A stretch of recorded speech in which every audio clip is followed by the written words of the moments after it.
Bonjour à tous, super heureux, je l'ai poussé, El Greco Bello, c'était mon coup de cœur. Et en plus pour les abonnés des Pronos du Cœur qui 1 heure avant la course ont mes dernières informations, j'ai rajouté une louche, le cheval était à 30 contre 1, 1 heure avant le départ, et j'ai dit ma dernière minute, j'y crois, c'est El Greco Bello, il faut jouer Benjamin Rochard, voilà ce que j'ai dit à mes abonnés, et le cheval gagne à 33 contre 1, et je proposais aussi à mes abonnés d'enlever un favori de tout le monde qui était appuyé à la cote. J'ai dit enlever le 1 Uwaga JMB. J'ai appris que JMB n'est pas confiant et Uwaga n'est pas là. Voilà, c'est le charme pour ceux qui vont un peu plus loin, qui veulent en savoir plus. Eh bien, 1 heure avant le départ, on a beaucoup plus d'informations, c'est les forfaits, j'étudie les cotes et puis voilà, je vous donne au dernier moment, et c'est le conseil que je vous donne, jouez le plus possible au dernier moment, parce que c'est là où vous avez plus de chances de gagner, parce que vous avez pratiquement toutes les cartes en main.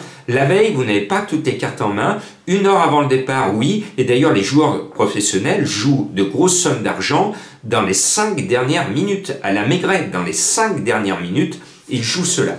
Gagnant à 33 contre 1, et Madame Colombo en cote finale, 93 contre 1, son Sauveur by Magalou. 93 contre 1, Madame Colombo a fait très fort. Alors, je le dis toujours, c'est la méthode de Jean-Marc, Madame Colombo. Tous les jours, je demande à ma femme, sauf en obstacle, puisqu'elle donne plus en obstacle, je lui tends le journal, elle n'y connaît rien, elle ne suit pas les courses. Et à chaque fois, elle laisse aller au pur hasard son inspiration, et puis elle me balance un cheval en quelques petites fractions de secondes, et ce 3, elle me l'a donné en moins de 10 secondes. Hein. Donc voilà, c'est son inspiration, et c'est cette valeur ajoutée que je vous propose tous les jours, c'est-à-dire de vous rappeler que souvent aux courses, il n'y a pas de logique, et que quand on est trop logique comme moi, je fais le papier en 4 comme la plupart d'entre vous, et bien quand on fait tout bien le papier, on retombe tous, mais alors tous sur les mêmes chevaux, qu'on joue tous pareil, et finalement tous les jours, et on l'a vu avec ce Gaspard, mauvaise 5e à 1,9 contre 1. Mathieu, voilà, ça a été compliqué. Bon, on y va pour Chantilly.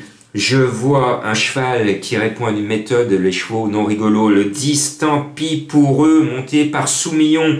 C'est un Graffard, pour moi, c'est un Soleil. Le 5, Exciting, c'est le cheval de Madame Colombo, excellent choix. C'est un David Smaga, entraîneur spécialisé dans les quintés, il a tiré le 1 à la corde. Attention, 1900 mètres, on tourne à droite. Donc, ce numéro 5, je trouve excellent choix de Madame Colombo. Le 6, My Charming Prince, a montré sa valeur dans le passé. Il intègre la cour de Stéphane Boitel. Le cheval a tiré le 4, c'est Théo Bachelot. Tous les feux sont au vert. Et puis, il y a un cheval qui est annoncé à 17 contre 1. Et moi, je crois, et j'aime bien les contes de fées. C'est une entraîneuse qu'on ne voit pas dans les quintets d'habitude, qui a peu de chevaux, et qui est tombée sur son full précieux, le numéro 8. Et elle l'appelle précieux, l'écurie, tellement qu'elle l'aime. Et il est précieux pour elle, puisque ses lignes sont excellentes. Il est pratiquement toujours dans les 4 premiers. Et cette année, il a pris la décision de ne pas sortir des 3 premiers. Donc je pense qu'il peut se révéler. Le seul petit qu'il a tiré le 15 à l'extérieur, mais je pense que son jockey, c'est son chouchou, c'est le chouchou de l'entraîneuse, mais aussi le chouchou du jockey. Il va nous trouver une astuce pour porter son cheval à l'arrivée. Moi j'y crois à ce numéro 8. Et puis tout le monde parle de Dragonnet, le 11, donc je le mets. C'est un cheval qu'on connaît bien, qui a montré sa qualité notamment dans le Midi, qui est monté par Michael Barzalona, notre cravache d'or 2021. Mais quand vous regardez à la loupe son palmarès, Dragonnet n'a pas l'habitude de gagner.